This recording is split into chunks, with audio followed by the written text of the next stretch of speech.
Hi hello ನಮಸ್ಕಾರ. ಭಾವನೆಗಳ ಉತ್ಕಟತೆ ನನ್ನೊಳಗಿನ ನಾನು ವಿಶೇಷ ಕಾರ್ಯಕ್ರಮಕ್ಕೆ ಸ್ವಾಗತ. ನಾನು ಮಾವಳ್ಳಿ ಕಾರ್ತಿಕ್. ವೀಕ್ಷಕರೇ, ನಾವು ಯಾರನ್ನಾದರೂ ಸಂದರ್ಶನ ಮಾಡುವಾಗ ಆ್ಯಸ್ ಅ ನಿರೂಪಕನಾಗಿ ಒಂದಷ್ಟು ಪೂರ್ವ ತಯಾರಿಗಳನ್ನು ಮಾಡ್ಕೊಂಡಿರ್ತೀವಿ. ಆದರೆ ಇವತ್ತು ನಮ್ಮ ಜೊತೆ ಜಾಯ್ನ್ ಆಗಿರೋ ವಿಶೇಷ ವ್ಯಕ್ತಿಯನ್ನು ಸಂದರ್ಶನಗೊಳಿಸೋದಕ್ಕೆ ಪ್ರಶ್ನೆಗಳು ಕಡಿಮೆಯಾಗಿದೆ, ಅನುಭವ ಮತ್ತು ಗೌರವವೇ ಜಾಸ್ತಿ ಆಗ್ತಾ ಇದೆ. ನಮ್ಮ ಕನ್ನಡ ಚಿತ್ರರಂಗದ ದಂತಕತೆ ಲೆಜೆಂಡ್ರಿ ಡೈರೆಕ್ಟ್ರು ರಾಜೇಂದ್ರ ಸಿಂಗ್ ಬಾಬು ಸರು ನಮ್ಮ ಜೊತೆ ಜಾಯ್ನ್ ಆಗಿದ್ದಾರೆ. ಒಂದಷ್ಟು ಸಿನಿಮಾ ನೆನಪುಗಳ ಜೊತೆ ಹೊಸ ಭವಿಷ್ಯ ಕಂಡುಕೊಳ್ತಾ ಇದ್ದಾರೆ. ಅವರನ್ನು ಮಾತಾಡಿಸ್ತಾ ಹೋಗ್ತೀನಿ. Sir, welcome. ನಮಸ್ಕಾರ ಕಾರ್ತಿಕ್. ನಮಸ್ಕಾರ. ಹೇಗಿದ್ದೀರಾ ಸರ್? First class sir. ಯಾವಾಗ ಸಿಕ್ಕಿದ್ರೂ ಕೂಡ ಒಂದಷ್ಟು ಸಿನಿಮಾ ಅನುಭವದ ನೆನಪುಗಳನ್ನು ನಮ್ಮ ಜೊತೆ ಹಂಚ್ಕೊಳ್ತಾನೆ ಇರ್ತೀರಾ. ಈಗ ರಕ್ತ ಕಾಶ್ಮೀರ ಬರ್ತಾ ಇದೆ, ವೀರಕಂಬಳ ಬರ್ತಾ ಇದೆ. ಇದು 2.0 ಅಂತ ಅನ್ನಿಸ್ತಾ ಇದೆ ನಮಗೆ. ಇಲ್ಲ, ಆ ಥರ ಇಲ್ಲ. ನನ್ನ ಪ್ರಯತ್ನಗಳು ಯಾವಾಗಲೂ ಏನಾದರೂ ಒಂದು ಕನ್ನಡ ಚಿತ್ರರಂಗದಲ್ಲಿ ಹೊಸದಾಗಿ ಮಾಡಬೇಕು, ಹೊಸ ಥರ ಕೊಡಬೇಕು ಅನ್ನೋದೇ ಉದ್ದೇಶ. ಸೊ ಈಗ ನಾನು ಮಾಡಿರೋ ಸಿನಿಮಾಗಳೆಲ್ಲ ಎಲ್ಲರಿಗೂ ಗೊತ್ತೇ ಇದೆ.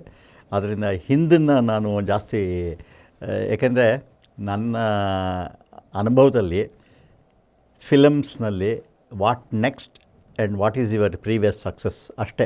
ಮಿಕ್ಕಿದೆಲ್ಲ ಎಷ್ಟೇ ಪಿಕ್ಚರ್ ಮಾಡಿರಲಿ, ಒಂದು ರಮೇಶ್ ಸಿಪ್ಪಿಗೆ ಶೋಲೆ ಆದ ತಕ್ಷಣ, ಅವನು ಶಾನ್ ಮಾಡಿ ಫೇಲ್ ಆದ ತಕ್ಷಣ ಶೋಲೆ ಮರೆತು ಬಿಡ್ತಾರೆ. ಇದು ಎಲ್ಲ ಡೈರೆಕ್ಟ್ರು ಈ ಒಂದು ಪ್ರಭಾವದಲ್ಲಿ ಹಿಂಗೆ ಹೋಗಬೇಕು.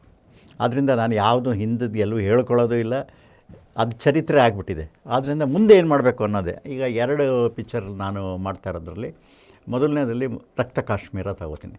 ರಕ್ತ ಕಾಶ್ಮೀರದಲ್ಲಿ ನನಗೆ ಭಾಳ ಮುಖ್ಯವಾಗಿರೋದು ಒಂದು ಫ್ಯಾಮಿಲಿ ಆಡಿಯನ್ಸು ನಮ್ಮ ಕನ್ನಡ ಚಿತ್ರರಂಗದಿಂದ ಸ್ವಲ್ಪ ದೂರ ಆಗಿದ್ದಾರೆ.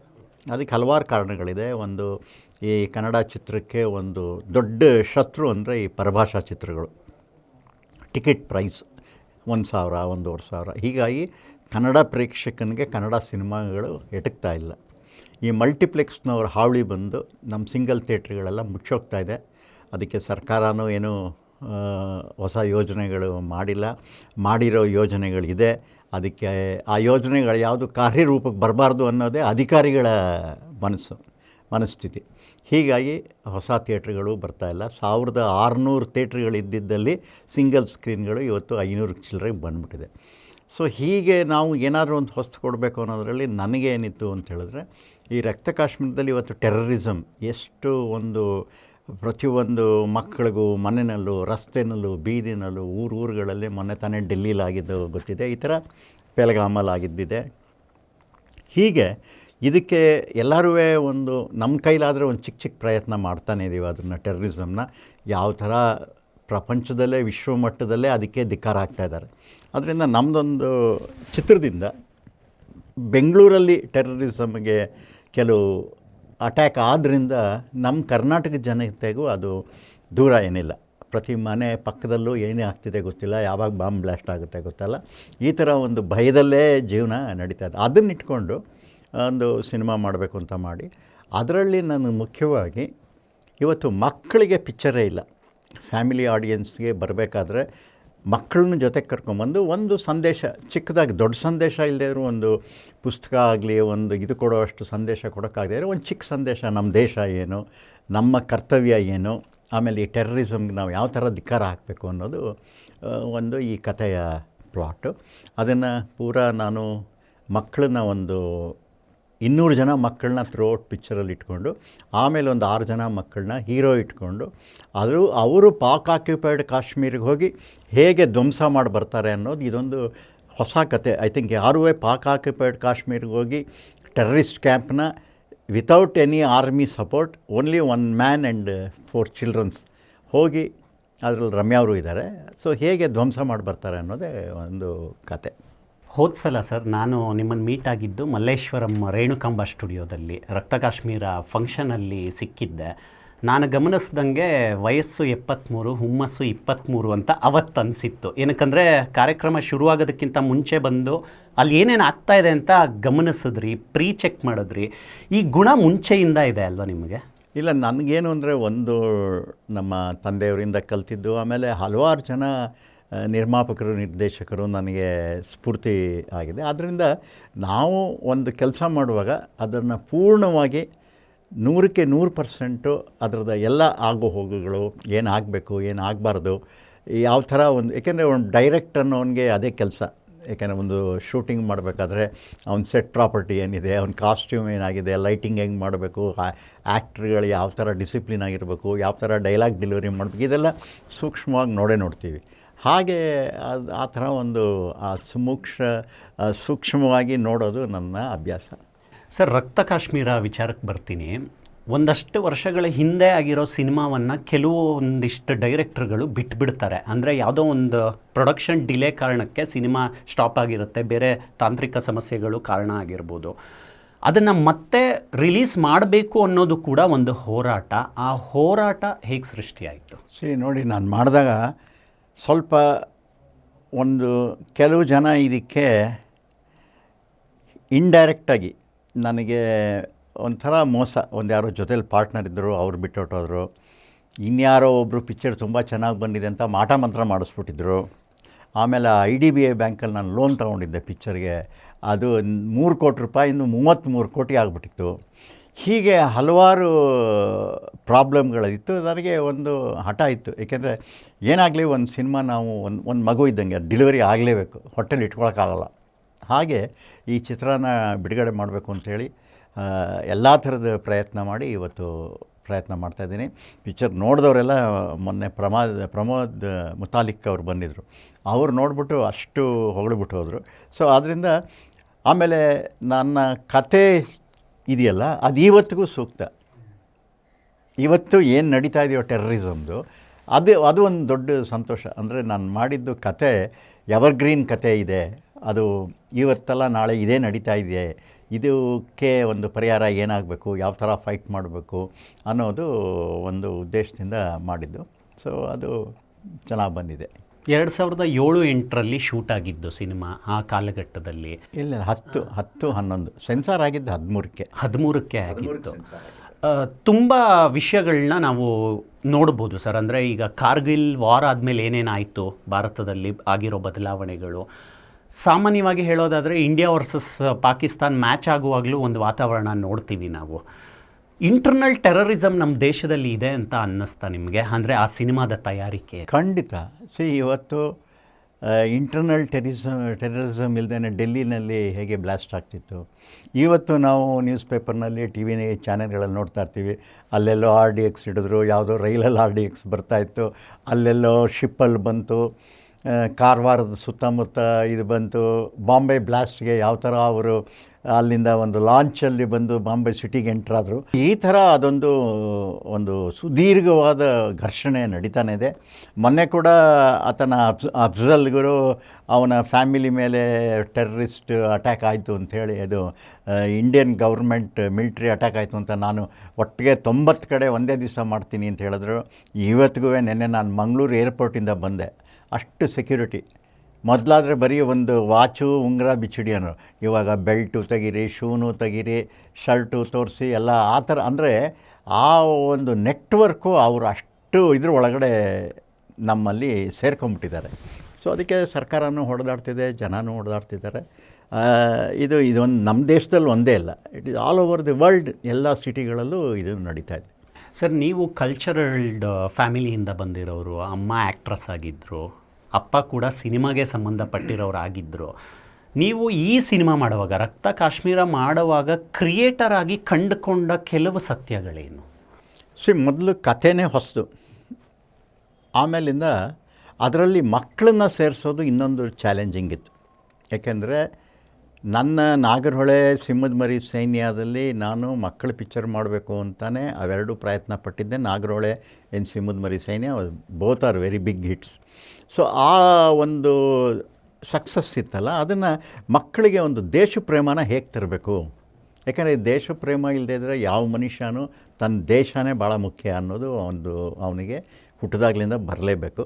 ಅದರಿಂದ ಆಮೇಲಿಂದ ಈ ಥರ ಒಂದು ಅಡ್ವೆಂಚರಸ್ನಲ್ಲಿ ಟೆರರಿಸ್ಟು ಮಕ್ಕಳನ್ನ ಕಿಡ್ನ್ಯಾಪ್ ಮಾಡ್ಕೊಂಡು ತೊಗೊಂಡೋಗ್ಬಿಡ್ತಾರೆ ಪಾಕ್ ಆಕ್ಯುಪೈಡ್ ಕಾಶ್ಮೀರಿಗೆ. ಆ ಸಂದರ್ಭದಲ್ಲಿ ಹೇಗೆ ಧೈರ್ಯವಾಗಿರಬೇಕು. ಅಲ್ಲಿ ಇಬ್ಬರು ಅಮೇರಿಕನ್ನ ಇವ್ರ ಮುಂದೆನೇ ಕತ್ತರಿಸ್ಬಿಟ್ಟು ಟಿ ವಿನಲ್ಲಿ ಶೂಟ್ ಮಾಡಿ ಇಂಡಿಯನ್ ಗೌರ್ಮೆಂಟ್ ಕಳಿಸ್ತಾರೆ. ಆ ಮೂಮೆಂಟಲ್ಲಿ ಮಕ್ಕಳು ಹೇಗೆ ಧೈರ್ಯ ಇರಬೇಕು, ಊಟ ನೀರು ಎಲ್ಲ ಮುಟ್ಟೋದಿಲ್ಲ, ಅವರು ಬರೀ ನೀರು ಕುಡ್ಕೊಂಡೇ ಅಲ್ಲಿ ಫೈಟ್ ಮಾಡ್ತಾರೆ. ಈ ಥರದ್ದೆಲ್ಲ ಚಾಲೆಂಜಿಂಗ್ ಇತ್ತು. ಆಮೇಲೆ ಯಾವುದೇ ಒಂದು ಚಿತ್ರದಲ್ಲಿ, ನಮ್ಮ ಇಂಡಿಯನ್ ಚಿತ್ರದಲ್ಲಿ ಸ್ವಲ್ಪ ಹಾಡು, ಆಮೇಲಿಂದ ಸ್ವಲ್ಪ ಎಂಟರ್ಟೈನ್ಮೆಂಟು ಇದೆಲ್ಲ ಬೇಕಾಗಿತ್ತು. ಅದು ಕತೆಗೆ ಅನುಗುಣವಾಗಿ ಉಪೇಂದ್ರ ಅವರು ಡ್ಯುಯಲ್ ರೋಲ್ ಮಾಡಿದ್ದಾರೆ. ಅವರೇ ಒಂದು ಕಾಮಿಡಿ ಕ್ಯಾರೆಕ್ಟರ್ ಮಾಡಿದ್ದಾರೆ, ಒಂದು ಸೀರಿಯಸ್ ಮಾಡಿದ್ದಾರೆ. ರಮ್ಯಾ ಅವರು ತುಂಬ ಎಕ್ಸ್ಟ್ರಾರ್ಡ್ನರಿಯಾಗಿ ಮಾಡಿದ್ದಾರೆ, ಅವ್ರಿಗೆ ಒಂದು ಡಿಫ್ರೆಂಟ್ ಕ್ಯಾರೆಕ್ಟ್ರು. ಹೀಗೆ ಒಂದೊಂದು ಚಿತ್ರದಲ್ಲೂ ಒಂದೊಂದು ಅನುಭವ ಇರುತ್ತೆ. ಆದ್ದರಿಂದ ಆ ಅನುಭವನ ಪ್ರತಿಯೊಂದು ಸರಿ ನಾವು ತಿದ್ಕೋಬೇಕು, ತಪ್ಪಾಗ್ತಿರುತ್ತೆ, ಮತ್ತೆ ತಿದ್ಕೊಂಡು ಮುಂದೆ ಹೋಗಬೇಕು. ತುಂಬ ಸಲ ತುಂಬ ವೇದಿಕೆಗಳಲ್ಲಿ ಹೇಳ್ತಾ ಇರ್ತೀವಿ ಸರ್, ಇಂಡಸ್ಟ್ರಿಗೆ ಒಬ್ಬರೇ ರಮ್ಯಾ ಅಂತ. ಉಪ್ಪಿ ಸರು ಒಂದಷ್ಟು ಕೆಲಸಗಳಲ್ಲಿ ಬ್ಯುಸಿಯಾಗಿದ್ದಾರೆ, ರಮ್ಯಾ ಅವರು ಸಿನಿಮಾ ಮಾಡೋದು ಸ್ಟಾಪ್ ಮಾಡಿದ್ದಾರೆ. ಒಂದು ದೊಡ್ಡ ಮಟ್ಟದ ಟ್ರೀಟ್ ಆಗುತ್ತಾ ರಕ್ತ ಕಾಶ್ಮೀರ? ಖಂಡಿತ. ನೆನ್ನೆ ನೋಡಿದವರೆಲ್ಲ ಸಿನಿಮಾನ ಏನು ಚೆನ್ನಾಗಿ ಕಾಣ್ತಾರೆ ರಮ್ಯಾನು ಉಪೇಂದ್ರ ಅಂತ. ನಿಜವಾಗ್ಲೂ ರಮ್ಯಾ ಅವರು ಏನು ಕಾರಣಕ್ಕೋಸ್ಕರ ಅವರು ಚಿತ್ರರಂಗದಿಂದ ಸ್ವಲ್ಪ ದೂರ ಆದರು ಅಂತ ಗೊತ್ತಿಲ್ಲ. ಅದು ಅವರೊಬ್ಬರಿಗೆ ಲಾಸ್ ಅಲ್ಲ, ಪ್ರೇಕ್ಷಕರಿಗೆ ಲಾಸು, ಪ್ರೊಡ್ಯೂಸರ್ಸಿಗೆ ಲಾಸು, ನಮ್ಮಂಥ ಡೈರೆಕ್ಟ್ರುಗಳಿಗೆ ತುಂಬ ಲಾಸು. ಯಾಕೆಂದರೆ ಒಂದೇ ರಮ್ಯಾ ಸಿಗೋದು, ಇನ್ನೊಂದು ರಮ್ಯಾ ಸಿಗೋಕ್ಕಾಗಲ್ಲ.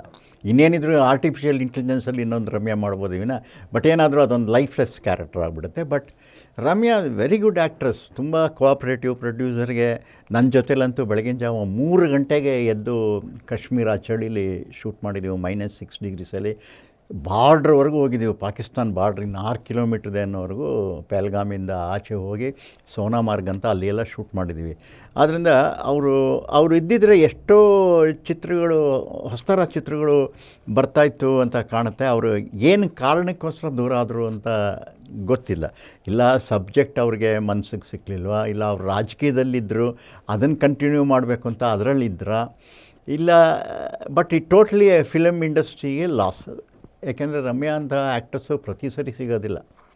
ಒಂದು ಮಾಸ್ ಫಾಲೋಯಿಂಗ್ ಇರೋದು, ಬ್ಯೂಟಿಫುಲ್ ಇರೋದು, ಗುಡ್ ಆ್ಯಕ್ಟ್ರೆಸ್ ಆಗೋದು, ಇವು 3 ಸೇರೋದಿದೆಯಲ್ಲ ಭಾಳ ರೇರು. ಕೆಲವ್ರಿಗೆ ಬ್ಯೂಟಿ ಇರುತ್ತೆ, ಆ್ಯಕ್ಟಿಂಗ್ ಇರೋಲ್ಲ. ಕೆಲವ್ರಿಗೆ ಎರಡೂ ಇರುತ್ತೆ, ಮಾಸ್ ಅಪೀಲ್ ಇರೋಲ್ಲ. ಬಟ್ ರಮ್ಯಾ ಅವ್ರಿಗೆ 3 ಇತ್ತು. ಅದು ಯಾತಕ್ಕೆ ಅವರು, ನಾನು ಮೊನ್ನೆ ಕೂಡ ಅವ್ರು ಸಿಕ್ಕಿದಾಗ ಹೇಳಿದೆ, ನೀವು ದೂರ ಆಗಬಾರ್ದಾಗಿತ್ತಮ್ಮ, ಯಾತಕ್ಕೆ ಇದು ಮಾಡಿದ್ರೆ, ನಿಮ್ಗೇನು ಬೇಕು, ನಾವು ಇದ್ದೀವಿ ಕಥೆಗಳು ಮಾಡೋರು ಅಂತ. ಏನು ಅವ್ರ ಪರ್ಸ್ನಲ್ ರೀಸನ್ ನನಗೆ ಗೊತ್ತಾಗಲಿಲ್ಲ. But it's a loss. Upendra ಬಿಡಿ, is a very nice man. ಏಕೆಂದರೆ ಅವರು ಒಬ್ಬ ಡೈರೆಕ್ಟ್ರು. ಅವರು ಇನ್ವೆನ್ಷನ್ ಮಾಡಿ ಹೊಸ ಚಿತ್ರಗಳನ್ನ ಮಾಡಿದವರು. ಆಮೇಲಿಂದ ಒಂದು ಏನಂತೀವಿ, ಚಿತ್ರರಂಗದಲ್ಲಿ ಮನಾಟನಸ ಒಂದೇ ಥರ ಮಾಡದೆ ಅನ್ಕನ್ವೆನ್ಷನಲ್ ಫಿಲಮ್ ಮಾಡೋದ್ರಲ್ಲಿ ಉಪೇಂದ್ರ ಅವರು ಗಟ್ಟಿ. ಈಗ ನಾನು ಅಂತ ಮಾಡಿದಾಗ ಎಲ್ಲರೂ ನನ್ನ ಎದುರಿಸ್ಬಿಟ್ಟಿದ್ರು, ರೇ ಇವನು ಗೌಡನ ಕರ್ಕೊಂಬಂದ್ಬಿಟ್ಟಿದ್ದೀರಾ. ಆಮೇಲೆ ನಮ್ಮ KCN ಚಂದ್ರು ಅವರೇ ಅದಕ್ಕೆ ದುಡ್ಡು ಹಾಕಿದ್ದಿದ್ರು. ಅವರು ನನಗೆ, ರೇ ಇದು ಭಾಳ ಪಿಕ್ಚರ್ ಸುಮಾರು ರೇ, ಒಂದು ಸೀನಲ್ಲೂ ಲವ್ವೇ ಇಲ್ವಲ್ರಿ ಪಿಕ್ಚರಲ್ಲಿ, ಲಕ್ಷ್ಮಿ ಅಂತವ್ರನ್ನ ಇಟ್ಕೊಂಡು ನೀವು ಲವ್ ತಂದಿಲ್ವಲ್ಲ. ಹಾಗೆ ಅದು ಕನ್ವೆನ್ಷನ್ ಬ್ರೇಕ್ ಮಾಡೋ ಕಥೆಗಳು ಆ ಥರ ಬೇಕಾದಷ್ಟೇ. ಬಂಧನದಲ್ಲಿ ನಾನು ಮಾಡಿದಾಗ ವಿಷ್ಣುವರ್ಧನ್ನ ಎಲ್ಲರೂ, ಏನು ಸರ್ ಅವ್ರ ಆ್ಯಕ್ಷನ್ ಸಾಹಸ ಸಿಂಹ ತೊಗೊಂಡೋಗಿದ್ದಾನೆ, ಅವ್ರಿಗೆ ಟ್ರ್ಯಾಜಿಡಿ ಮಾಡಿಬಿಟ್ಟಿದ್ದೀರಾ ಅಂತ. ನನ್ನ ಪ್ರಯತ್ನ ಹೇಗೆ ಸಕ್ಸಸ್ ಆಯಿತು ಅಂದರೆ, ವಿಷ್ಣುವರ್ಧನ್ ಆ್ಯಕ್ಷನ್ನೇ ಬಿಟ್ಬಿಟ್ರು, ಬರೀ ರೊಮ್ಯಾಂಟಿಕ್ ಟ್ರ್ಯಾಜಿಡಿ ಈ ಥರದ ಕ್ಯಾರೆಕ್ಟರ್ಗೆ ಬಂದುಬಿಟ್ರು. ಅದರಿಂದ ಒಂದೊಂದು ಪ್ರಯತ್ನ ಒಂದೊಂದು ಸರಿ ಅದು ಒಬ್ಬ ಡೈರೆಕ್ಟ್ರಿಗೆ ಗೊತ್ತಾಗೋದು. ಅದರಲ್ಲಿ ಕೆಲವು ಟೈಮು ಸಕ್ಸಸ್ ಸಿಗುತ್ತೆ, ಕೆಲವು ಟೈಮ್ ಸಿಗಲ್ಲ. ಸರ್, ನಿಮ್ಮ ಎವರ್ ಲಾಂಗ್ ಕೆರಿಯರನ್ನು ಇಷ್ಟು ವರ್ಷಗಳ ಕಾಲ ಗಮನಿಸಿದ್ದೀವಿ ನಾವು ಪ್ರೇಕ್ಷಕರಾಗಿ. ರಕ್ತ ಕಾಶ್ಮೀರ ಬರ್ತಾ ಇದೆ, ಒಂದು ಕಡೆ ವೀರಕಂಬಳ ಬರ್ತಾ ಇದೆ ಇನ್ನು ಮುಂದಿನ ತಿಂಗಳು. ಮಾಡಿದ್ರೆ ಇದನ್ನೇ ಮಾಡಬೇಕು ಅನ್ನುವಂತಹ ಒಂದು ಹಠ ನಿಮ್ಮಲ್ಲಿ ಕಾಣುತ್ತೆ ಯಾವಾಗಲೂ ಕೂಡ. ನೀವು ಯಾವತ್ತೂ ನಿಮ್ಮ ಜರ್ನಿಯಲ್ಲಿ ನಂಬರ್ಗಳ ಹಿಂದೆ ಓಡಲಿಲ್ಲ ಅಲ್ವಾ ಸರ್? ಇಲ್ಲ, ಖಂಡಿತ ಓಡಲಿಲ್ಲ. ನಾನು ಬಂಧನ ಆದಮೇಲೆ 5 ವರ್ಷ ಕನ್ನಡ ಪಿಕ್ಚರೇ ಡೈರೆಕ್ಟ್ ಮಾಡಲಿಲ್ಲ. ಭಯ ಇತ್ತು ನನಗೆ. ಏಕೆಂದರೆ ಒಂದು ರೆಸ್ಪಾನ್ಸಿಬಿಲಿಟಿ ನಮಗೆ, ಪ್ಲಸ್ ನಮ್ಮ ಹೃದಯಕ್ಕೆ ಹತ್ತಿರವಾದ ಕತೆ ಸಿಗಬೇಕು. ಆಮೇಲೆ ಪ್ರೇಕ್ಷಕರು ದುಡ್ಡು ಕೊಟ್ಟು ಬರ್ತಾರಲ್ಲ, ಅವರಿಗೆ ನಾವು ದ್ರೋಹ ಮಾಡಬಾರ್ದು. ಏಕೆಂದರೆ ಅವರು ಕೊಡೋ ಒಂದು 60 ರೂಪಾಯಿನೋ 70 ರೂಪಾಯಿನೋ 100 ರೂಪಾಯಿನೋ ಕಷ್ಟಪಟ್ಟು ಆಟೋ ಓಡಿಸಿ, ಎಲ್ಲೋ ಕೂಲಿ ಮಾಡಿ, ಎಲ್ಲೋ ಹೋಟ್ಲ್ ಸಪ್ಲೈ ಮಾಡಿ, ಮನೆಯಲ್ಲಿ ಅಡುಗೆ ಮನೆಯಲ್ಲಿ ದುಡ್ಡು ಉಳಿಸಿ ಹೆಂಗಸರು ಬರೋವಂಥ ಪ್ರೇಕ್ಷಕರು ಅವರು ಭಾಳ ಮುಖ್ಯ ಆಗ್ತಾರೆ ನಮಗೆ. ಆದ್ದರಿಂದ ಅವರ ಒಂದು ಮನರಂಜನೆಗೆ ಒಂದು ಉತ್ತಮವಾದ ಮನೋರಂಜನೆ, ಒಂದು ಸಂದೇಶ ಕೊಡುವಂಥ ಚಿಕ್ಕದಾಗಿ ಸಂದೇಶ, ತುಂಬಾ ಒಂದು ಡಾಕ್ಯುಮೆಂಟ್ರಿ ಮಾಡೋಕ್ಕಾಗಲ್ಲ. ಅಂಥ ರೆಸ್ಪಾನ್ಸಿಬಿಲಿಟಿ ಇರುವಾಗ ಒಬ್ಬ ನಿರ್ದೇಶಕನಿಗೆ, ಅದು ನನಗೂ ತುಂಬ ಮೊದಲಿಂದ ನಾನು ಮಾಡ್ಕೊಂಬಂದಿರೋದು ಪಿಕ್ಚರ್ಗಳೆಲ್ಲ ಹಾಗೇ, ಅದಕ್ಕೆ ಆ ಒಂದು ರೆಸ್ಪಾನ್ಸಿಬಿಲಿಟಿಗೆ ನಾನು ಒದ್ದಾಡೋದು. ಸರ್, ಈಗ ನೆಗೆಟಿವಿಂದ ಡಿಜಿಟಲ್ಗೆ ಬಂದುಬಿಟ್ಟಿದ್ದೀವಿ. ನಾನು ಸ್ವಲ್ಪ ಫ್ಲ್ಯಾಶ್ ಬ್ಯಾಕ್ಗೆ ಹೋಗ್ತೀನಿ. ಸಿನಿಮಾ ತಯಾರಿಕೆ ವಿಷಯದಲ್ಲಿ ಕ್ಯಾಮ್ರಾ ಸ್ಟಾರ್ಟ್ ಮಾಡಿದ್ರೆ ಆ ಸೌಂಡ್ ಬರೋದು ಟರ್ರ್ ಅಂತ. ಈಗ ಡಿಜಿಟಲ್ ಆಗಿದೆ, ನಮಗೆ ಬೇಕಾದಂಗೆ ಡಿಲೀಟ್ ಮಾಡ್ಕೋಬೋದು, ಬೇಕಾದಷ್ಟು ರೀಟೆಕ್ಸ್ ತಗೋಬೋದು, ಎಲ್ಲ ಆಗುತ್ತೆ. ಪ್ರಸ್ತುತ ಕನ್ನಡ ಸಿನಿಮಾ ಇಂಡಸ್ಟ್ರಿಯಲ್ಲಿ ಭಾರತೀಯ ಚಿತ್ರರಂಗನೂ ಇನ್ಕ್ಲೂಡ್ ಆಗುತ್ತೆ ಆ ಟೆಕ್ನಿಕಲ್ ವರ್ಲ್ಡ್ಗೆ. ಡಿಸಿಪ್ಲಿನ್ ಕಡಿಮೆ ಆಗ್ತಾ ಇದೆ ಅಂತ ಅನಿಸುತ್ತಾ? ಸರ್, ಡಿಸಿಪ್ಲಿನ್ನು ಇರೋ ಕಡೆ ಇದ್ದೇ ಇದೆ. ಈಗ ಅಮಿತಾಬ್ ಬಚ್ಚನ್ ಆಗಲಿ, ರಜನಿಕಾಂತ್ ಆಗಲಿ, ವಿಷ್ಣುವರ್ಧನ್ ಆಗಲಿ, ಡಾಕ್ಟರ್ ರಾಜ್ಕುಮಾರ್ ಆಗಲಿ, ಬೆಳಗ್ಗೆ 7 ಗಂಟೆಗೆ ಬಂದುಬಿಡೋರು. 7 ಅಂತ 7 ಬಂದುಬಿಡೋರು. ಆ ಡಿಸಿಪ್ಲಿನ್ ಇದ್ದೇ ಇದೆ. ಕೆಲವು ಕಡೆ ಡಿಸಿಪ್ಲಿನ್ ಎಲ್ಲಿ ಮಿಸ್ ಆಗುತ್ತೋ ಅಲ್ಲಿ ಪಿಕ್ಚರ್ಗಳು ಫೇಲ್ ಆಗುತ್ತೆ.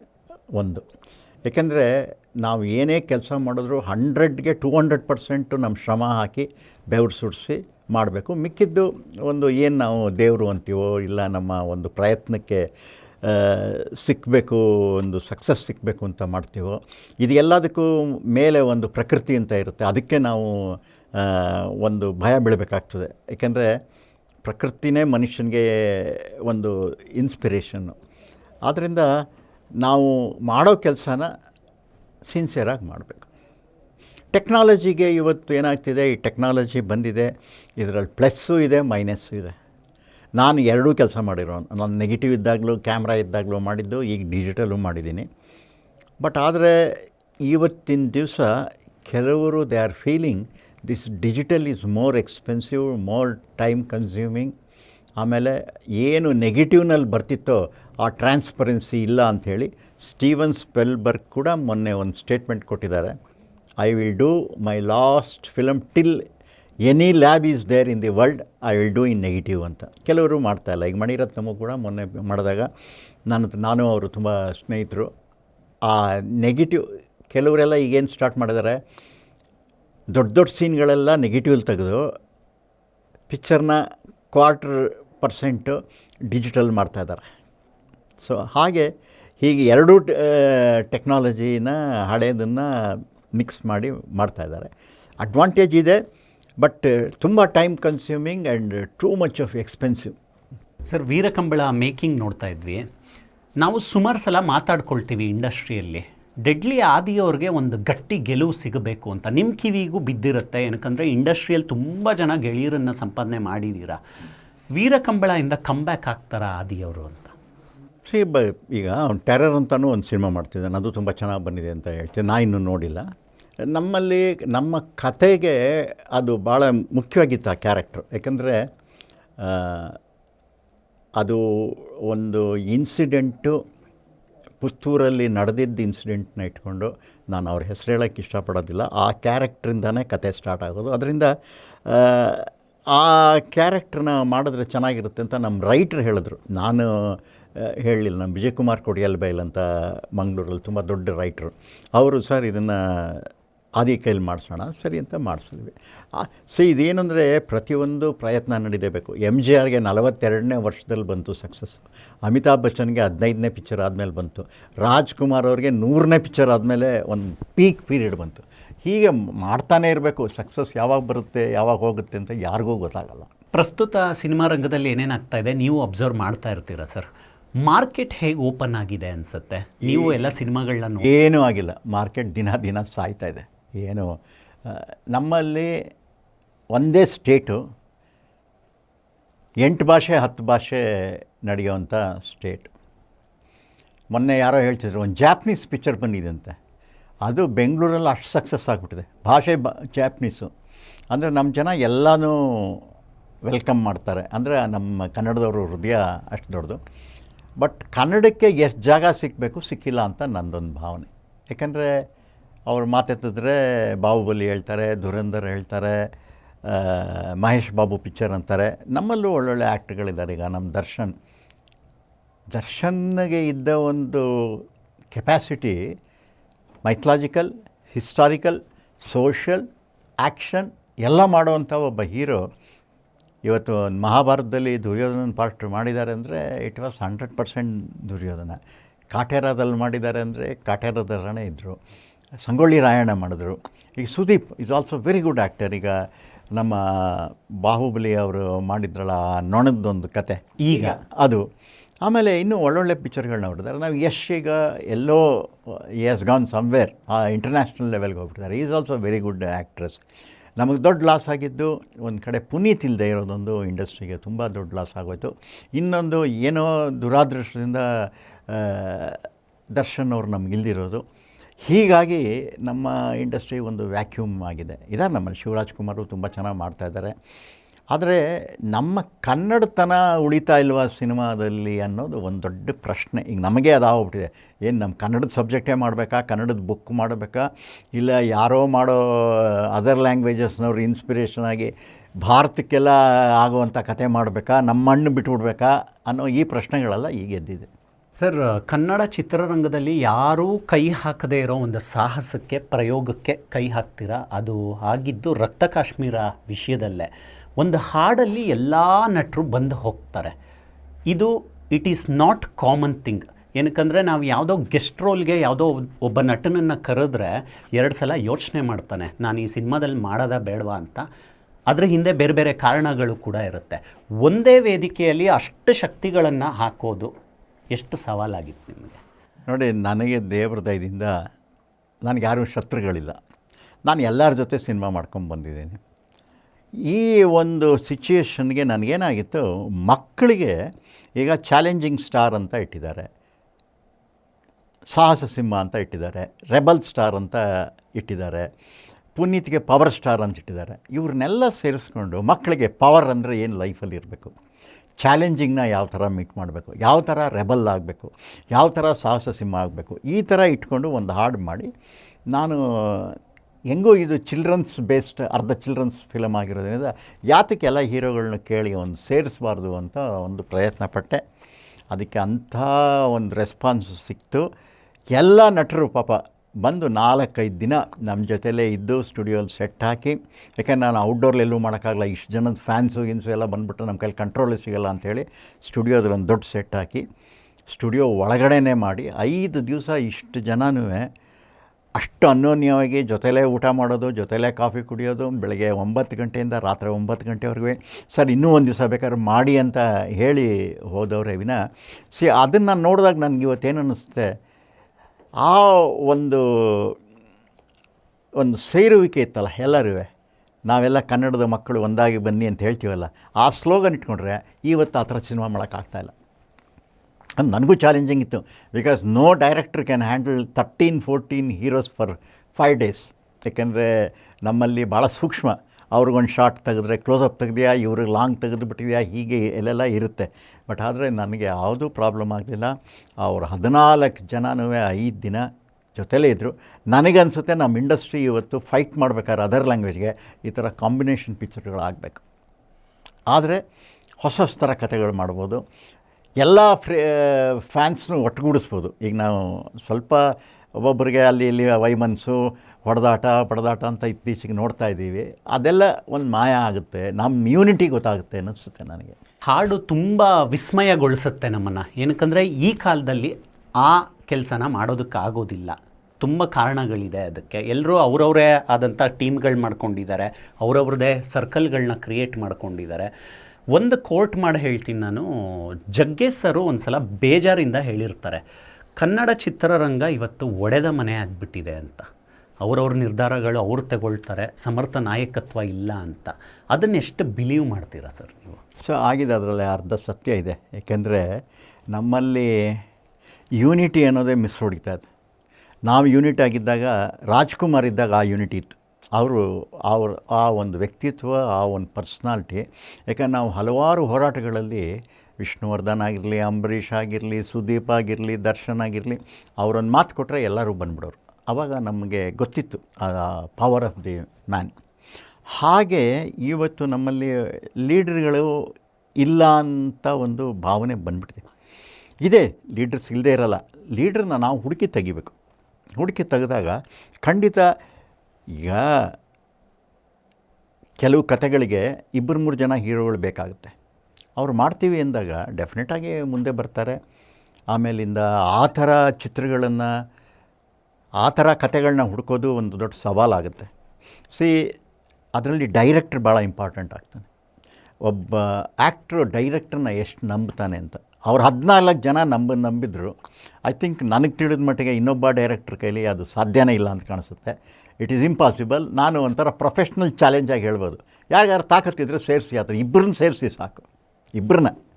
ಅದರಿಂದ ಅದು ನಮ್ಮ ಗುಣ, ನಮ್ಮ ಆ್ಯಟಿಟ್ಯೂಡು, ಆಮೇಲೆ ನಾವು ಅವ್ರ ಜೊತೆಲಿ ಇಟ್ಕೊಂಡಿರೋ ಸಂಬಂಧ, ಆಮೇಲೆ ನಾವು ಒಂದು ಡೆಡಿಕೇಶನ್ ಒಂದಿರುತ್ತಲ್ಲ ಫಿಲಮ್ಗೆ, ಆ ಡೆಡಿಕೇಶನ್ನ ಅವರು ಮೆಚ್ಕೊಂಡಿರೋದು, ಹೀಗೆ ಹಲವಾರು ಫ್ಯಾಕ್ಟ್ರಿಗಳು ಸೇರಿ ಆ ಥರ ಒಂದಾಗುತ್ತೆ. ಅದರಲ್ಲಿ ನನಗಾಯಿತು. I am thank to God and all to my friends. ಯಾಕೆಂದರೆ ಅವ್ರು 14 ಜನ 100 ವರ್ಷ ಹೋದರೂ ಆ ಥರ ಸಾಂಗ್ ಇನ್ಯಾರೂ ತೆಗಿಯೋಕ್ಕಾಗಲ್ಲ. ಡೈರೆಕ್ಟ್ಲಿ ಸ್ಪೀಕಿಂಗ್, ನಿಮಗನ್ಸುತ್ತಾ ಸರ್ ಈ ಚಿತ್ರರಂಗದ ನಟ್ಟು ಬೋಲ್ಟು ಸರಿ ಮಾಡಬೇಕು ಅಂತ? ಅದನ್ನು ಯಾರೂ ನೆಟ್ಟು ಬೋಲ್ಟು ಸರಿ ಮಾಡೋಕ್ಕಾಗಲ್ಲ. ಪ್ರಕೃತಿ ಅದದೇ ನೆಟ್ಟು ಬೋಲ್ಟ್ನ ಸರಿ ಮಾಡ್ತೀವಿ. ಈಗ ಒಂದು ಪ್ರವಾಹ ಬರುತ್ತೆ, ಒಂದು ದಿವಸ ಮಾತ್ರ ಆ ಪ್ರವಾಹ ಅದರದ್ದು ಇದು ತೋರಿಸುತ್ತೆ. ಪ್ರವಾಹ ಹೋದ್ಮೇಲೆ ಇರೋ ಎಫೆಕ್ಟ್ಸ್ ಎಲ್ಲ ಹೇಗೆ, ನಾವು ಮನುಷ್ಯ ಅದನ್ನು ನಾವೇ ಅಡ್ಜಸ್ಟ್ ಮಾಡಿಕೊಂಡು ಮುಂದಕ್ಕೆ ಹೊರಟೋಗ್ತೀವಿ. ಹಾಗೆ ಇದಕ್ಕೆ 2 + 2 = 4. ಒಂದು ಸೈನ್ಸಿನ ಯಾವುದೇ ನೀವು ಈಕ್ವೇಷನ್ ತಗೊಳ್ಳಿ, ಅದಕ್ಕೆ ಒಂದು ರಿಸಲ್ಟ್ ಇದ್ದೇ ಇದೆ. 2 + 2 ಪ್ರಪಂಚದಲ್ಲಿ ಎಲ್ಲಿ ಹೋಗಿ 4. ಅಮೇರಿಕಾದವನು ಅದೇ ಹೇಳ್ತಾನೆ, ಜಪಾನ್ನವನು ಅದೇ ಹೇಳ್ತಾನೆ, ಕೊರಿಯಾದವನು ಅದೇ ಹೇಳ್ತಾನೆ, ಇಂಡಿಯಾದವ್ರು ಹೇಳ್ತಾರೆ. ಹಾಗೆ ಈ ಸಿನಿಮಾಗೆ ಮಾತ್ರ ಅದು ಸಾಧ್ಯ ಇಲ್ಲ. ಒಬ್ಬೊಬ್ಬರ ವಿಷನ್ ಒಂದೊಂದು ಥರ ಇರುತ್ತೆ. ಇವತ್ತು ಚಿತ್ರಗಳು ಮಾಡ್ತಾ ಇರೋದು ನೋಡಿದಾಗ, ಈಗ ಬಾಹುಬಲಿ ಒಂದು ಹೊಸ ಪ್ರಯತ್ನ, ಅದೇ ಒಂದು ಈಗ ಹೊಸ ಪ್ರಯತ್ನ. ನಮ್ಮ ಕನ್ನಡದಲ್ಲೂ ಅಂಥ ಒಳ್ಳೊಳ್ಳೆ ಪ್ರಯತ್ನಗಳು ಮಾಡಿದ್ದಾರೆ. ಕಾಟೇರ ತುಂಬ ಚೆನ್ನಾಗಿತ್ತು, ಒಳ್ಳೆಯ ಸಕ್ಸಸ್ ಕೊಡ್ತು. ಆಮೇಲೆ ನಮ್ಮ ಸುದೀಪ್ ಅವರು ಮಾಡಿದ ಪಿಕ್ಚರ್ಗಳು ಚೆನ್ನಾಗಿತ್ತು. ಯಶ್ ಅವರು ಮಾಡಿದ KGF ಇರ್ಬೋದು. ಆದ್ದರಿಂದ ಅಲ್ಲಿ ಯಾರೇ ಬಂದು ನಾನು ಸರಿ ಮಾಡ್ತೀನಿ ಅನ್ನೋನು ಭಾಳ ಕಷ್ಟ. ಇದು ಸರಿ ಮಾಡೋಕ್ಕೆ ಆಗದೇ ಇರೋದು, ಅದಾಗೇ ಇದೊಂಥರ ನೇಚರ್. ಅಲ್ಲಲ್ಲೇ ಅದು ಹಾಗೆ ಸುತ್ತಕೊಂಡು ಅಲ್ಲೇ ಬಿಡಿಸ್ಕೊಂಡು ಹಾಗೇ ಬರಬೇಕದು, ಹಾಗೇ ಬರುತ್ತೆ. ಸರ್, ನಾವು ಸಿನಿಮಾನ ಊಟಕ್ಕೆ ಕಂಪೇರ್ ಮಾಡೋಣ. ಈಗ ಸದ್ಯಕ್ಕೆ ನೀವು ಯಾರನ್ನೋ ಮನೆಗೆ ಕರಿತೀರಾ, ಒಂದು ದಿನ ಹಬ್ಬದ ಊಟ ಹಾಕ್ತೀರಾ, ಇನ್ನೊಂದು ದಿನ ನೀವು ಅವ್ರನ್ನೇ ಕರೆದು ಅನ್ನ ಸಾಂಬಾರು ಹಾಕಿದಾಗ ಸ್ವಲ್ಪ ಡಿಫ್ರೆನ್ಸಸ್ ಆಗುತ್ತೆ. ಅವತ್ತು ಹಬ್ಬದ ಊಟ ಹಾಕಿದ್ದಾರೆ, ಇವತ್ತು ಅನ್ನ ಸಾಂಬಾರು ಕೊಡ್ತಿದ್ದಾರೆ ಅಂತ. ಈ ಪ್ಯಾನ್ ಇಂಡಿಯನ್ ಅಪ್ರೋಚ್ ಬಂದ ಮೇಲೆ ಸುಮಾರು ಆತಂಕಗಳು ಗಾಂಧಿನಗರದಲ್ಲಿ ಇದೆ. ಏನಕ್ಕಂದರೆ ಎಲ್ಲರೂ ಪ್ಯಾನ್ ಇಂಡಿಯನ್ ಸಿನಿಮಾಗಳಿಗೆ ಅಡ್ಜಸ್ಟ್ ಆಗಿಬಿಟ್ರ, ಶುಕ್ರವಾರ ಬಂದು ಸಿನಿಮಾ ನೋಡಲ್ವಾ ಅಂತ. ಸ್ಟೋರಿ ಬೇಸ್ಡ್ ಸಿನಿಮಾಗಳಿಗೆ ಪ್ಯಾನ್ ಇಂಡಿಯನ್ ಸಿನಿಮಾಗಳ ಎಫೆಕ್ಟ್ ಏನು ಸರ್?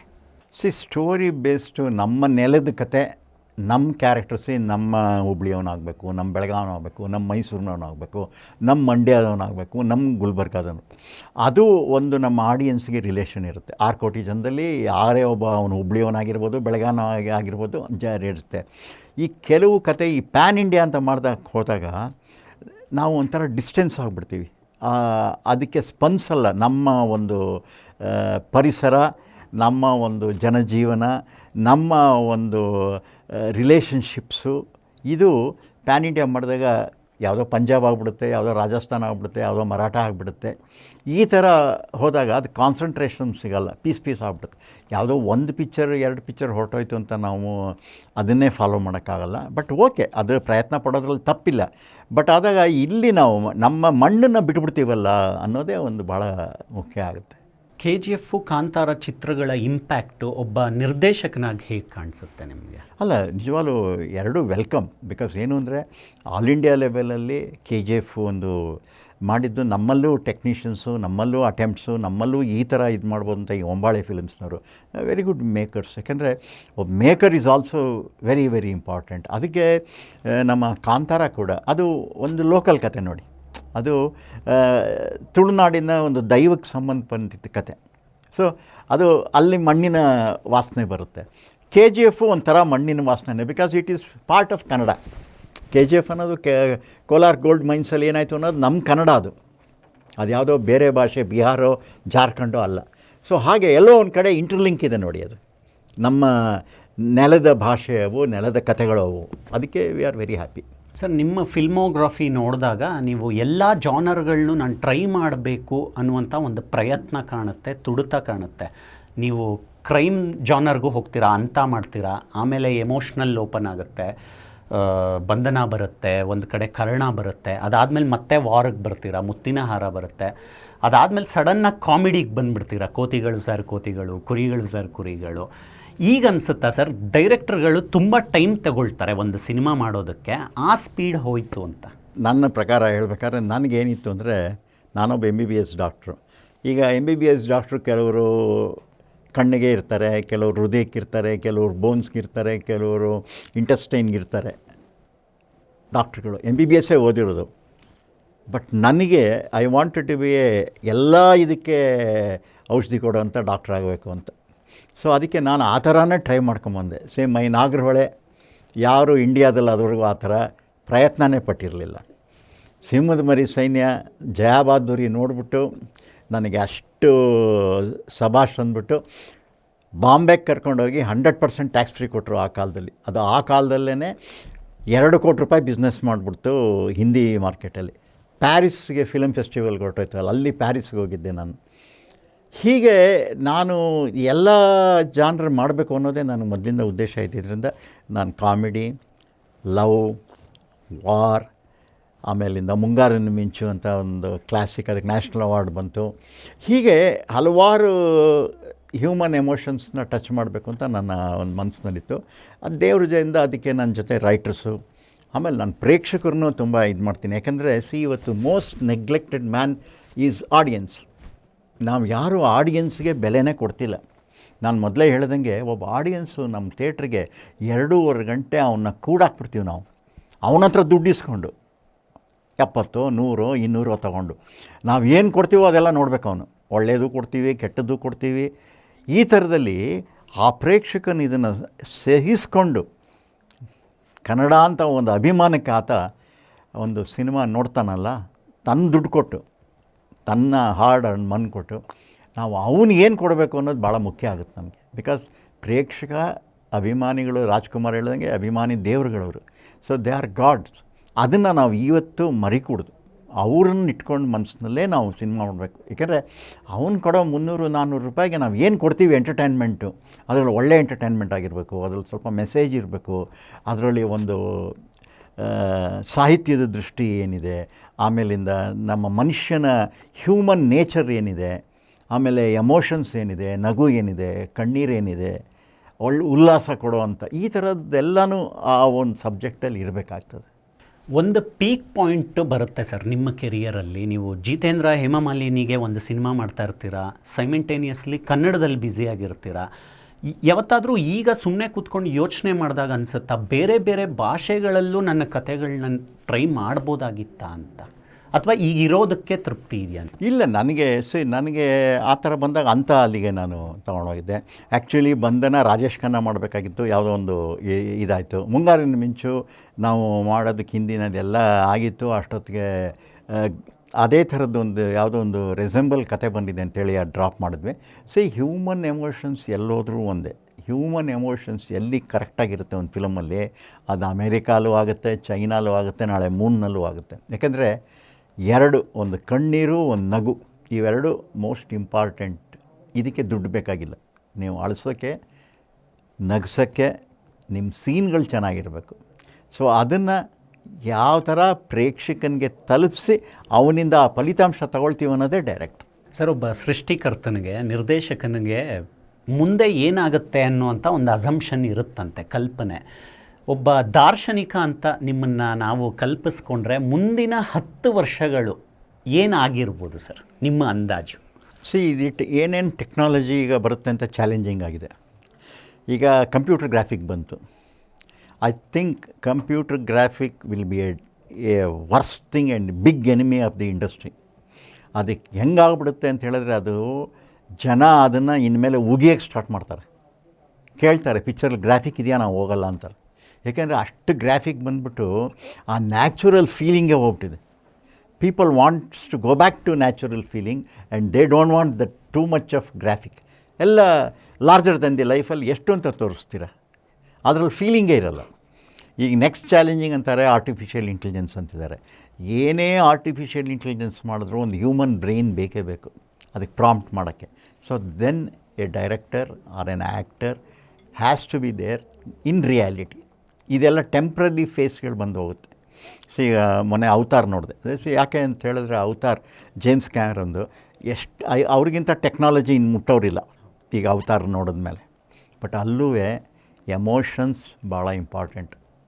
ನಗು ಆಗಿರ್ಬೋದು, ಕಾಮಿಡಿ ಆಗಿರ್ಬೋದು, ಲವ್ ಆಗಿರ್ಬೋದು, ದ್ವೇಷ ಆಗಿರ್ಬೋದು, ಹೇಟ್ರೆಡ್ ಆಗಿರ್ಬೋದು, ಆಮೇಲೆ ಒಬ್ಬ ಪವರ್ಫುಲ್ ಮ್ಯಾನ್ ಹೇಗೆ ಒಬ್ಬ ಕೆಳಮಟ್ಟದ ಜನಾಂಗದ ಮೇಲೆ ದಾಳಿ ಮಾಡ್ಬೋದು, ಇವೆಲ್ಲ ಹ್ಯೂಮನ್ ಎಮೋಷನ್ಸ್. ಈ ಹ್ಯೂಮನ್ ಎಮೋಷನ್ಸ್ ಇರೋವರೆಗೂ ಯಾರು ಈ ಚಿತ್ರರಂಗದಲ್ಲಿ ಏನೇ ಟೆಕ್ನಾಲಜಿ ತಂದರೂ ಅದೆಲ್ಲ ಟೆಂಪ್ರರಿ. ಇವತ್ತು ನಾವು ಚಾರ್ಲಿ ಚಾಪ್ಲಿನ್ ಪಿಕ್ಚರ್ ನೋಡಿ ನಗ್ತೀವಿ, ಅಳೋ ಕಡೆ ಅಳ್ತೀವಿ. ಏನಿದೆ ಅದರಲ್ಲಿ? ಯಾವ ಗ್ರಾಫಿಕ್ ಇಲ್ಲ, ಯಾವ artificial intelligence. Purely a man who enacts the human life. ಅದು ಇವತ್ತು ಎಷ್ಟು ವರ್ಷ ಆಗೋಯ್ತು? 1928ನೇ ಇಸ್ವಿ. ಅಂದರೆ ಆಲ್ಮೋಸ್ಟ್ 100 years ಆಯಿತು ಚಾರ್ಲಿ ಚಾಪ್ಲಿನ್.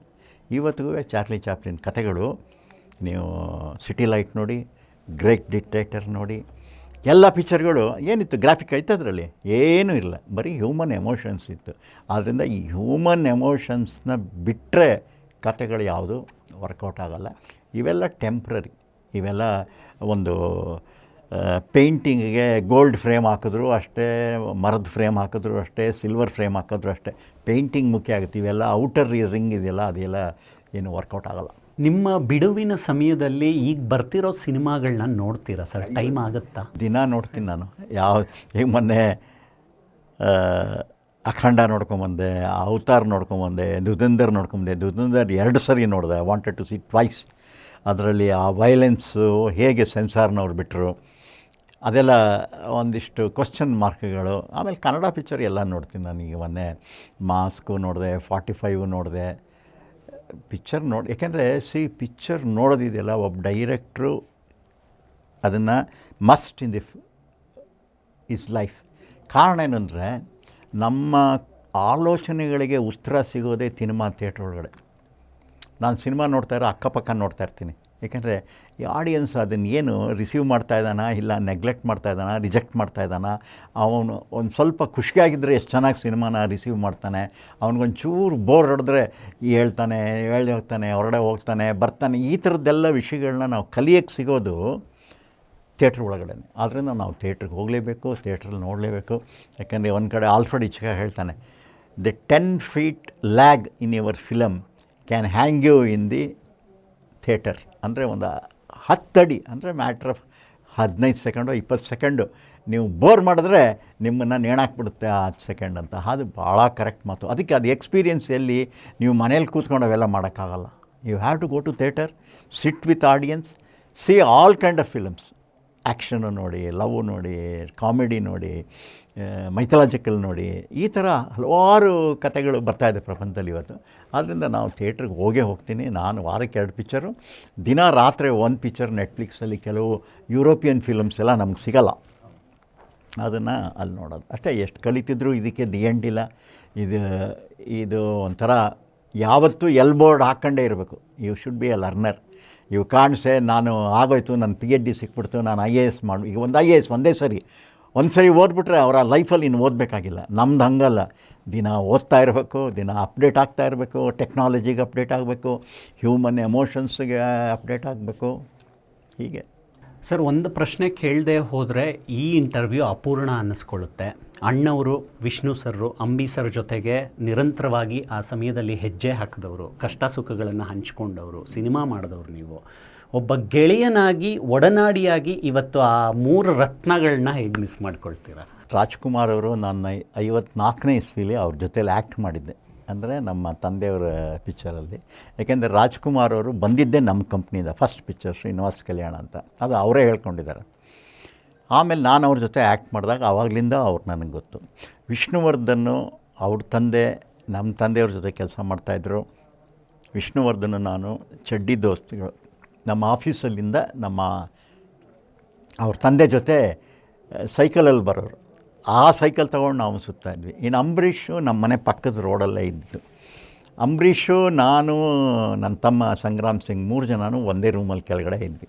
ಆದ್ದರಿಂದ ನಾವು ಒಂದು ಪೊಸಿಷನಿಗೆ ಬಂದು ಫ್ರೆಂಡ್ಶಿಪ್ ಅನ್ನೋದಕ್ಕಿಂತ ನಮಗೆ ಬೇಸಿನ್ ಲೆವೆಲ್ನಲ್ಲೇ ಒಂದು ಫ್ರೆಂಡ್ಶಿಪ್ ಇತ್ತು. ನಿಜವಾಗ್ಲೂ ಅವರು 3 ಜನದ್ದು, ನಾನು ರಾಜ್ಕುಮಾರ್ ಅವ್ರ ಪಿಕ್ಚರ್ ಮಾಡಬೇಕು ಅಂತ ಎಷ್ಟೋ ಟ್ರೈ ಪಟ್ಟೆ. 2-3 ಪಿಕ್ಚರ್ಗಳು ಮಾಡಬೇಕು ಅಂದಾಗ ಏನೋ ಕಾರಣಾಂತರದಿಂದಾಗಲ್ಲ, ಆಮೇಲೆ ನನಗದು ಋಣ ಇರಲಿಲ್ಲ ಅಂತ ಕಾಣುತ್ತೆ. ಬಟ್ ಅವ್ರ ಜೊತೆ ಅವರ ಒಡನಾಡ, ಆಮೇಲಿಂದ ಅವರ ಧ್ಯೇಯಗಳು, ಆಮೇಲೆ ಅವರ ಮನುಷ್ಯತ್ವ ಗುಣ, ಅವೆಲ್ಲ ನಾನು ಬೇಕಾದಷ್ಟು ಇನ್ಸ್ಪೈರ್ ಆಗಿದ್ದೀನಿ. ಇನ್ನು ವಿಷ್ಣುವರ್ಧನ್ ಅಂತೂ ನನ್ನ ಪಾರ್ಟ್ ಆಫ್ ಲೈಫ್. ಅಂಬರೀಷು ಅಷ್ಟೇ, ನನಗೆ 2 ಕಣ್ಣಿದ್ದಂಗೆ, ಒಂದು ಅಂಬರೀಷು, ಒಂದು ವಿಷ್ಣುವರ್ಧನ್. ಇವತ್ತು ಅವ್ರ ಜೊತೆಗಳಲ್ಲಿ ಪಿಕ್ಚರ್ ಮಾಡಿ ನಾವು 3 ಜನನೂ ಫಿಲ್ಮ್ ಇಂಡಸ್ಟ್ರಿಗೆ ಬರುವಾಗ ನಮ್ಮ ಹತ್ರ ಏನೂ ಇರಲಿಲ್ಲ. ನನ್ನ ಹತ್ರ ಒಂದು ಜಾವಾ ಮೋಟರ್ ಸೈಕಲ್ ಇತ್ತು. ಆ ಜಾವಾ ಮೋಟರ್ ಸೈಕಲಲ್ಲಿ ನಾನು, ಅಂಬರೀಷ, ವಿಷ್ಣು ಮೈಸೂರೆಲ್ಲ ಸುತ್ತಾಯಿದ್ವಿ. ಕೊನೆಗೆ ನಾವು ಇಂಡಸ್ಟ್ರಿಗೆ 3 ಜನನೂ ಬಂದ್ವಿ, ಪಿಕ್ಚರ್ಗಳು ಮಾಡಿದ್ವಿ, ರೆಕಾರ್ಡ್ ಬ್ರೇಕ್ಗಳ ಅಂತೂ ನ್ಯೂಯಾರ್ಕ್ ಮ್ಯಾಗ್ಝೈನ್ನಲ್ಲಿ ಬಂದಿತ್ತು ಅದ್ರ ಬಗ್ಗೆ. ಬಂಧನ ಅಂತೂ 25 ಸೆಂಟ್ರ್ಗಳಲ್ಲಿ 25 ವಾರ ಹೋಯಿತು. ಒಳ್ಳೊಳ್ಳೆ ಪಿಕ್ಚರ್ಗಳನ್ನ ಇಬ್ಬರ ಜೊತೆಯಲ್ಲೂ ಮಾಡಿದೆ. ಆ ಸ್ನೇಹ ಎಲ್ಲರಿಗೂ ಸಿಗಲ್ಲ, ಬಟ್ ನನಗೆ ಸಿಕ್ತು. I am very lucky. But ಇವತ್ತು ಅವ್ರು ಇಲ್ಲದೇ ಇರೋದು ನನಗೆ ಒಂದು ತುಂಬ ಒಂದು ಸೋಲೇ ಇಲ್ದಂಗೆ ಆಗ್ಬಿಟ್ಟಿದೆ. ಯಾಕೆಂದರೆ ನನಗೆ ಎಷ್ಟೋ ಕಥೆಗಳು ನಾನು ಓದ್ತಾ ಇರ್ತೀನಿ, ಇಲ್ಲ ವಿಷ್ಣುವರ್ಧನ್ ಮನಸ್ಸಿಗೆ ಬರ್ತಾನೆ, ಇಲ್ಲ ಇಬ್ಬರನ್ನೂ ಹಾಕ್ಕೊಂಡು ಶಂಕರ್ನ ಹಾಕಿ ಮಾಡ್ಬೋದಾಗಿತ್ತಲ್ಲ ಅನ್ನೋ ಥಾಟ್ಗಳು ಮೈಂಡಿಗೆ ಬರ್ತಾ ಇರುತ್ತೆ. ಆದ್ದರಿಂದ I was so lucky. And sometimes ದೇವರು ಕ್ರೂಯಲ್ಲು ಅಂದಾಗ ಅವ್ರನ್ನ ಬೇಗ ಕರ್ಕೊಂಬಿಟ್ಟ ಅನ್ನೋ ಒಂದು ಭಾವನೆ. ಇನ್ನೂ ಸ್ವಲ್ಪ ದಿವಸ ಆಯ್ತಿದ್ರೆ ಇನ್ನೂ ಒಳ್ಳೊಳ್ಳೆ ಪಿಕ್ಚರ್ಗಳು. ಈಗ ಗಾಡ್ ಫಾದರ್ ಅಂತ ಪಿಕ್ಚರ್ ಮರ್ಲಿನ್ ಬ್ರ್ಯಾಂಡೋ 70 ಇಯರ್ಸಲ್ಲಿ ಮಾಡಿದೆ. ಆ ಥರ ಎಲ್ಲ ವಿಷ್ಣುವರ್ಧನ್ ಅಂಬರೀಷ್ಗೆ ನಾವು ಟ್ರೈ ಮಾಡ್ಬೋದಾಗಿತ್ತು ಇವತ್ತು ಯಂಗರ್ ಜನ್ರೇಷನ್ ಇಟ್ಕೊಂಡು. ಬಟ್ ಆ ಥರ ಸಿಕ್ಕಲಿಲ್ಲ. ಸೊ ಎಷ್ಟಕ್ಕೆ ಸಿಕ್ಕಿತ್ತೋ ಅಷ್ಟಕ್ಕೆ ತೃಪ್ತಿ ಪಡ್ಕೋಬೇಕು. ಓಕೆ ಸರ್, ಕೊನೆಯದಾಗಿ ಕನಸುಗಾರನಿಗೆ ಯಾವತ್ತೂ ಎಲ್ಲೇ ಇರೋದಿಲ್ವಂತೆ, ಒಂದು ನಿರ್ದಿಷ್ಟವಾದ ಗುರಿ ಇರೋದಿಲ್ಲ, ಅದು ಎವರ್ ಲಾಸ್ಟಿಂಗು, ಮನಸ್ಸಲ್ಲಿ ಮುಂದೆ ಹೋಗ್ತಾನೇ ಇರ್ತಾನೆ ಅವನು ಅಂದ್ಕೊಳ್ಳೋಣ. ಈಗ ನಿಮ್ಮ 2 ಸಿನಿಮಾಗಳು ರಿಲೀಸ್ ಆಗ್ತಾ ಇದೆ. ನಿಮಗೆ ಇಷ್ಟು ವರ್ಷಗಳಲ್ಲಿ ಸರ್, ಇಷ್ಟು ಸಿನಿಮಾಗಳನ್ನ ಮಾಡಿದ್ದೀರ ನೀವು, ಒಂದು ಪಾಯಿಂಟಲ್ಲಿ ನಿಮಗೆ ಇಲ್ಲ ಯಾವುದೋ ಒಂದು ಸಿನಿಮಾ ಮಾಡಿಬಿಟ್ಟು ನಾನು ಸಿನಿಮಾ ರಿಟೈರ್ಮೆಂಟ್ ತಗೊಳ್ಳೋಣ ಅನಿಸಿದ್ದುಂಟ? ಆ ಥರ ಯೋಚನೆ ಬಂದಿದೆಯಾ ಯಾವುದಾದ್ರೂ ಅಂಥ ಪ್ರಾಜೆಕ್ಟು? ನಾನು ರಿಟೈರ್ಡ್ ಅಂತೂ ಆಗಲ್ಲ. I want to do film still my last breath. ಒಂದು ಏಕೆಂದರೆ ನಾನು ಒಂದು ಇಂಟರ್ನ್ಯಾಷನಲ್ ಫಿಲಮ್ ಫೆಸ್ಟಿವಲ್ಗೆ ಹೋಗಿದ್ದಾಗ ಒಬ್ಬ ಗ್ರೀಕ್ ಡೈರೆಕ್ಟ್ರಿಗೆ ಸನ್ಮಾನ ಮಾಡ್ತಿದ್ರು. ನಾನು ಕೇಳಿದೆ, ಏನಿದು ಇವ್ರಿಗೆ ಅವ್ರಿಗೆ 104 ಇಯರ್ಸು, ಈಗಲೂ ಡೈರೆಕ್ಟ್ ಮಾಡ್ತಾಯಿದ್ದಾರೆ ಅಂತ. ಸೊ ಆ ಇನ್ಸ್ಪಿರೇಷನ್ ಇದ್ದೇ ಇದೆ. ಆಮೇಲಿಂದ ನನಗೆ ಬೇಕಾದಷ್ಟಿದೆ. ಒಂದು ಮೈಥಾಲಜಿಕಲ್ ಮಾಡಬೇಕು ಅಂತ ಇದ್ದೀವಿ, ಅನ್ಫಾರ್ಚುನೇಟ್ಲಿ ಒಂದು ಹಿಸ್ಟಾರಿಕಲ್ ಮಾಡಬೇಕು ಅಂತೆಲ್ಲ ಆಗಿತ್ತು. ದರ್ಶನ್ ಅವರ ಈ ಕೇಸಲ್ಲಿ ನಮ್ಮ ಮದಕರಿ ನಾಯಕ ನಿಂತೋಯ್ತು. ಅದು ಭಾಳ ಪೇಯ್ನ್ ಇದೆ. ಅದು ಮುಂದಕ್ಕೆ ಆಗ್ಬೋದೇನು ಹೇಳೋಕ್ಕಾಗಲ್ಲ. ಇಫ್ ನೇಚರ್ ವಾಂಟ್ಸ್ ಇಟ್ ಅದು ಆಗುತ್ತೆ.